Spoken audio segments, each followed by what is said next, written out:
and the end of June to ensure that everybody has complied with their taxes.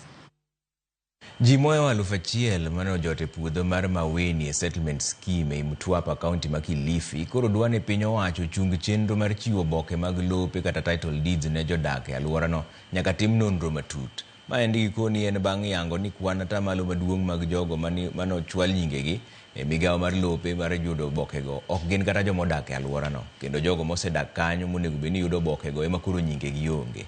Giwacho ni chenro mar pogo lope no mene ka 57 ne otama onge pisa mawuok e migawo mar lope kata duol mochung' ne weche mag lope. Chenro magituoni koro ne otama na gi kweth jogo maluongore ni komiti mabende gichich ni geto yako lobno.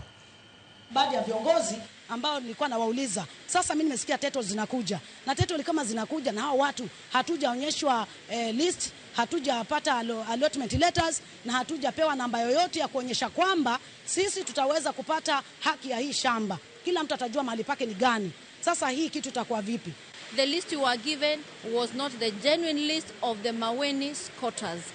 What they did, the committee itself walijialokitia shamba ya Maweni.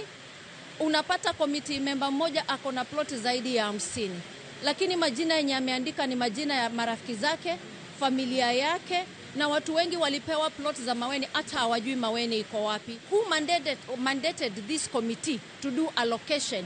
Where were the government officials? The actual community in Maweni is the Kenyan person who is poor, and this land is being given to them by government.